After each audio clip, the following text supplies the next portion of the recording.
Assalamualaikum warahmatullahi wabarakatuh. Saya Dona dari Teknik Elektro Institut Teknologi Sumatera. Pada kesempatan kali ini saya akan membahas tentang transformasi Z.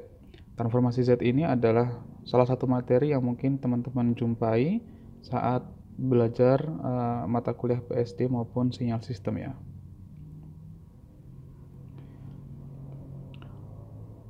Jadi transformasi Z itu apa? Transformasi Z sesuai namanya dia mentransform, mengubah bentuk sinyal dari mana? Dari domain waktu menjadi domain Z. Di mana domain waktu yang dimaksud di sini adalah domain waktu untuk sinyal diskrit yang biasanya dinyatakan dalam Xn. Nah, Xn ini kemudian nanti akan ditransformasi Z-kan menjadi Xz. Untuk masalah penulisan ini biasanya huruf X yang di depan ini adalah huruf kecil, sedangkan yang XZ ini dinyatakan dengan huruf besar. Z sendiri adalah representasi matematis dari sinyal dalam bidang kompleks yang biasanya dinyatakan dalam dikali E pangkat J omega, atau ini bisa juga dinyatakan dalam alfa plus J beta. Pertanyaannya kemudian adalah mengapa kita harus mentransformasikan dari Xn menjadi Xz begitu? Ada beberapa alasan, saya merangkumnya menjadi 6. Alasan pertama adalah untuk memudahkan kita dalam menganalisis sistem diskrit.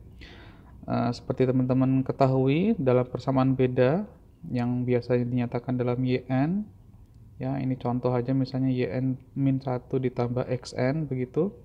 Nah, untuk mengetahui output dari Yn ini, kita harus melakukan iterasi yang sangat banyak, dan ini akan jauh lebih mudah saat kita menganalisisnya dalam persamaan Z. Yang kedua, kita lebih mudah dalam menganalisis kestabilan sistem.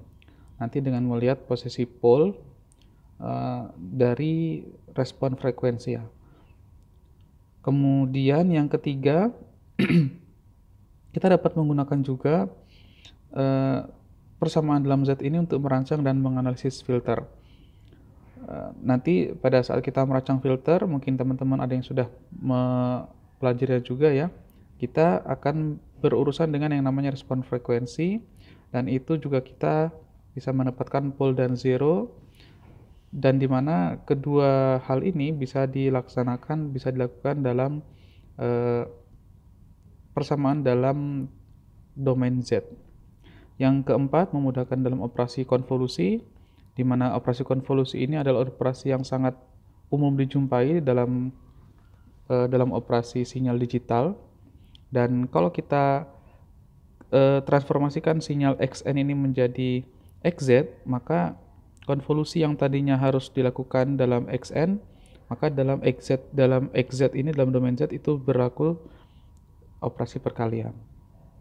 Yang kelima, kita juga bisa memahami sifat sistem dengan melakukan analisis pole dan zero, dan nanti juga akan kita gunakan ROC, Region of Convergence. Yang keenam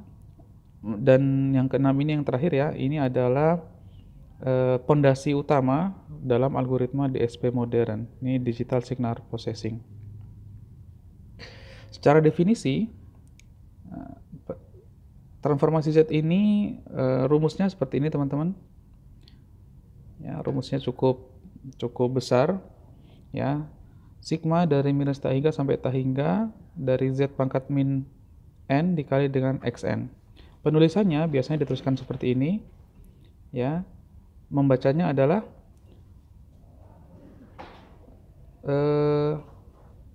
Xn ditransformasi Z kan menjadi Xz seperti ini. Ya, atau juga biasa dituliskan seperti ini, Xn ditransformasikan menjadi Xz. Di sini kalau teman-teman perhatikan di sini arah panahnya dua arah, karena memang nanti akan kita pelajari juga bahwa ada inverse dari transformasi Z ini.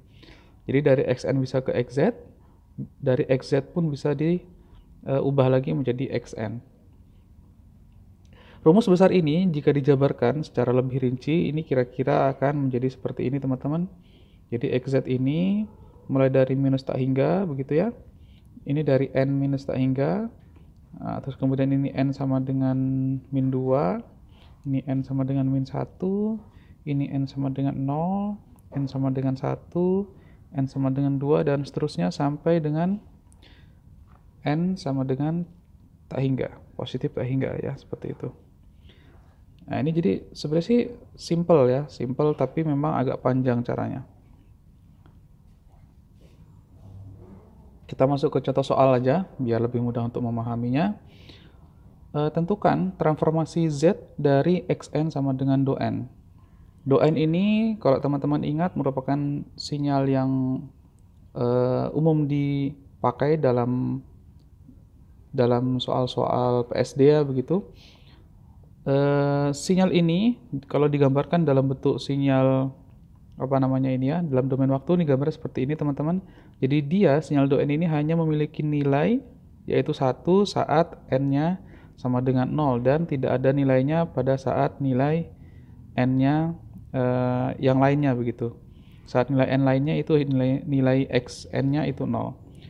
Sehingga dengan rumus yang tadi kita punya ya, mulai dari ini, rumus yang ini yang saya maksud ya. Maka dia hanya punya nilai di n sama dengan 0. Jadi pada saat n sama dengan min 2 dia tidak punya nilai. Karena apa? Karena nanti rumusnya adalah z pangkat min 2 dikali dengan xn. Nah, nanti ini ada n sama dengan min 1, ini z pangkat min 1 dikali x min 1. Yang mana ini adalah nilainya 0, ini nilainya 0.